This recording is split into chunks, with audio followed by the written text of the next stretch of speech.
Greetings, theists and non-theists. Spawned into on biofuels. I forgot, for the tequila lovers out there, the agave plant can also be a possible source for biofuels. So that's another fun fact. Plus, I also mentioned that ammonia could also be another gasoline substitute and can easily be made renewably, just like the hydrogen suggested out in the ocean. You can use the electricity you produce there to actually produce the ammonia, which can be made from saltwater, certain saltwaters. So that's another thing. But the main topic of this video is battery, battery technologies, smart grid, superconductors, all these little things that make life a little bit easier by bringing the power to us. So, let's start with smart grid technology. Smart grid technology is basically a smart management. It's as it sounds, the grid is smarter. It manages the power, and it gets it where it needs to. And that's all it does. And it's a more interconnected system. But by running it this way, we can potentially save 15% on electricity loss, and as well make our own national grid more robust and less prone to blackouts. Now, this was actually done by the Carolinas and Florida. They're installing their own smart grid technologies, and it turns out, well, that's what they say. They save 15%. So that's where I'm getting the numbers on this. So 15% on energy savings is, I think, a worthwhile investment. That's, a reduction in the need of power plants and in production of CO2. And then there's new technologies, superconducting technologies, what they call the hot superconductors, which is actually still quite cold for us.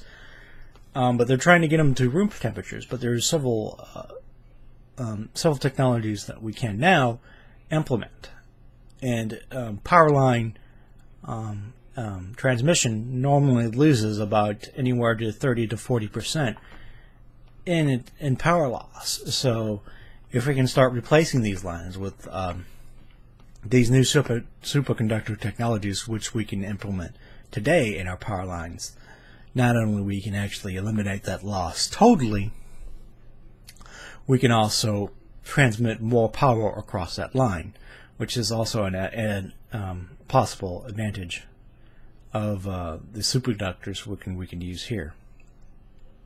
So we can got superconductors and smart grid technologies, all of which work on the conservation side. They work in reducing our demand for electricity. Another way is another new technology is gallium nitride is being used in power conversions. So if you're going from DC to AC or AC to DC, there's a bit of power loss. Well, it turns out this gallium nitride converter can also reduce that power loss by another 20%. So this can be used for a variety of applications. This can reduce the load, say, that your laptop draws or your cell phones draw. This can reduce if you have a solar panel system and a wind system on your house, that reduces the loss of converting that for your house's needed electricity. And the power companies also need to convert. They have high direct current when they're transmitting it, but it has to be converted AC into our neighborhoods. And that's also another potential loss of energy. So we can save energy from there by simply making conversion more simple, more easy. So another technology that's within our grasp we can take care of. Now, what about battery storage? I alluded about battery storage being part of the solution when it comes to solar power and wind power. Well, can also be part of the advantage of cars, electric cars as well, but I'll get to that. A newest technology that has come up is what's called a redox battery. And he found out if they change out the acid ratios a little bit, they can get 75% or 70% more electrolytes in. This not only increases the capacity of it, it also increases the temperature ranges that it can operate in. And this is a technology that we actually already use, so we can already update it and make it even better. And this is one of the solutions that we've already been using. Is that this redox battery is already in use for storage of wind power, particularly even large wind power.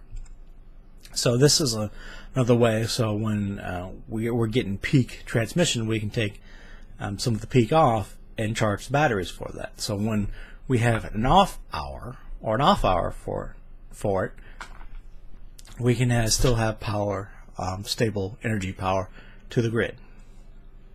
Another solution is GE came up with is actually just store it in the form of air, pressurized air, and that turns out to be a little bit efficient as well.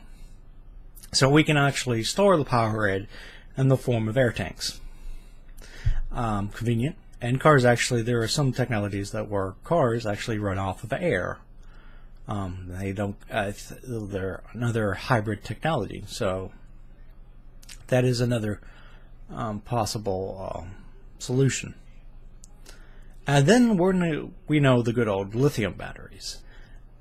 And well, we just found out that we found a way to make them fast recharge, and even possibly even make them go farther distances. So we have a new technology, especially as far as cars concerned, means to recharge a car in 30 minutes. It may be even faster soon. So we're getting the battery technologies that make the power grid more viable when using renewables, as well as making electric cars more viable. So again, the future looks bright. So, and I think that's about it.